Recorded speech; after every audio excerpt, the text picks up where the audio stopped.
Let's start with the background of study. Off-campus housing is a house or apartment near the college but not technically on campus premises. Students still have to access to many of their college campus amenities and resources, such as shuttle service to and from school and on-site dining halls or cafeterias. Off-campus students are responsible for finding and renting an apartment, signing a lease, paying the monthly rent, which is typically not covered by scholarship or student aid, and getting to and from class every day. They are also self-contained and not subject to any on-campus housing laws or standards, such as curfew or visiting limitation. Off-campus living can be a great opportunity to learn independence and real-world experience in areas such as bill paying, acquiring renters insurance, cooking meals, and negotiating lease. Students must be aware of the tips to live off campus. First thing first, students must ensure that their finances are able to account their expenses, including rents, utilities, grocery, insurance, and other luxuries. Looking for an affordable apartment before the start of the semester might be very tough. Our objective of study are to study how many students live off campus, to determine how students deal with the unapproved college application, to ensure whether living off campus ensures student safety, and the last one to find out the main reason why students live off campus. Assalamualaikum. I want to show our group methodology. First is population.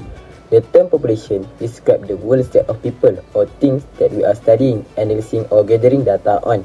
Second, we look in the sample. A sample is a subset or representative section of the population that is used to collect information and draw conclusion about the population as a whole.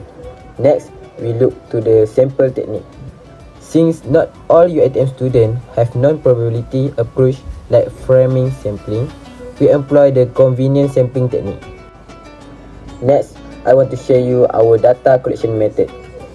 The study's finding, which we examine using primary data as our main method in data collection, that obtained via an online questionnaire as the major source of information. By collecting primary data through this questionnaire, we aim to understand the unique needs and preference of this student population. Hi, Assalamualaikum. My name is Nazmi. Today, I would like to present about our method of analysis. The first method that I want to talk about is a quantitative method, refers to a research approach that focus on the collection and analysis of numerical data. This method involves the use of measurable and quantifiable variables to conduct statistical analysis and draw conclusions. Quantitative methods are often used to investigate relationships, patterns, and trends within a data set, and they are particularly useful for making predictions and generalizing findings to a larger population. So what is qualitative?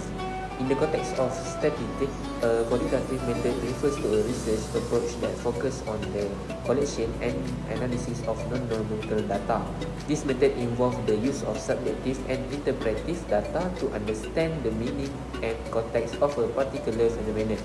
Qualitative methods are often used to explore complex social and behavioral issues, and they are particularly useful for generating new insight and understanding the perspective of individuals or groups. The first type of qualitative is frequency distribution. A simple table that gathers and arranges data is called a frequency table. Information into simple groups and classification. A frequency table consists of rows and columns. After that, the second type is bar chart. Rectangular bars are used in bar chart, also known as bar graph, to visually depict values in relation to their lengths. Bar chart can be stacked vertically or horizontally. So the third is pie chart. Category, magnitude, and frequency, also percentage, are displayed in sector of a pie chart, also known as a circle graph. Sectors show the proportion or amount within a group or category. Each sector of a pie chart has an arc length determined by the quantity it represents. Quantitative method that we use is histogram. It shows how cases are distributed through the several categories. A simple chart that shows the distribution of data points over various intervals is called a histogram. The first finding is the faculty college response. Based on the information above, the Faculty of Business Management has the most respondent, which has 47%, which equal to 47 students. The second respondent who has the most respondent is from the Faculty of Civil Engineering, which has 17%, which equal to 17 students. Second finding, that is frequency of main reason leaving off campus response. The pie chart shows that most students leave off campus because of the college application was not approved, with a total of 58% response. Other than that, 39 students answer that the college residential rules are strict for their main reason leaving off campus. Third finding, that is frequency, what type of house response. The pie chart shows us the type of house of non-resident student in UiTM Pasir Gudang. Apartment have the highest number of respondents, which is 53 students. Second highest respondent choose townhouse as their residence, that are 21% student. Not far behind is single family house, which is 19 student that respondent choose. Lastly, 7% or 7 respondents choose condominium as their residence. Rent per head. Most of UiTM Pasir Gudang students, which is 64 students, pay between 100 to 200 per head for house rent, the most common price. Another group, 22 students, pay between 200 to 300 due to fewer housemates. Some students, which is 8 students, pay RM0 to RM100, and a similar number pay RM100 and below for rent per head. For the question, total housemate student currently stay with. Looking at the graph, most UiTM Pasir Gudang students, which is 60 students, live with 4 to 8 housemates. Additionally, 18 students share a house with 1 to 4 people, and 15 live with more than 8 housemates. Furthermore, 7 live alone with their parents nearby. Move to the question, how far from student house to university? Looking at the graph, most UiTM Pasir Gudang students, which is 43 students, live 2 to 4 km from the university. There are 26 students living 6 to 8 km away, and 16 living nearby. There are only 15 living more than 8 km away. Let's talk about the frequencies of affordability rate for students UiTM Pasir Gudang who live off campus.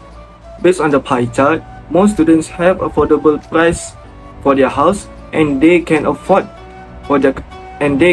to pay for their house, with the total response are 34 people.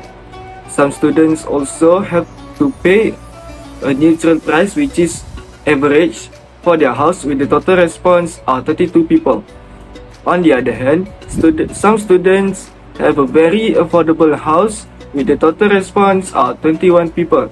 Furthermore, students also have to pay an expensive price for their current house, with the total response are 11 people. Lastly, with the balance of 2 students, they have to pay a very expensive price for their current house. The pie chart shows the frequency of UiTM Pasir Gudang students' facility rating for their current house. Based on the pie chart, most students have a good facility rating for their current house, with the total response are 46 people. Some other students have an excellent facility rating for their current house, with the total response are 34 people. Some other students have a neutral facility rating for their current house, with the total response are 16 people. And lastly, with the balance of 4 students, their response are poor for their facility rating on their current house. The pie chart shows the frequency of UiTM Pasir Gudang current house cleanliness rate. Based on the pie chart, the most response by students that related to house cleanliness is that they have a good cleanliness in their current house, with the total of response are 46 students.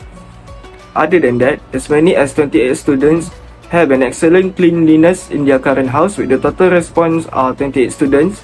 Furthermore, some students have a neutral cleanliness rate in their current house with a total of 23 responses. Lastly, as many as 3 students have a poor cleanliness rate in their current house. The pie chart shows the frequency of security level in students' neighborhood for the survey of life for non-resident students in UiTM Pasir Gudang. Based on the pie chart, most students have a neutral and normal security level in their neighborhood with the total of response 52 response and at 11%. Other than that, students also have a safe security level in their neighborhood with the total of 29 and 8% of the response. In addition, students have a very safe security level in their neighborhood with the total of 11 and 11% of response. Lastly, students experience an unsafe security in their neighborhood with the total. In conclusion, we did a survey on how UiTM Pasir Gudang students live off campus. Getting 100 response on WhatsApp, most choose to live off campus because their college application were not approved.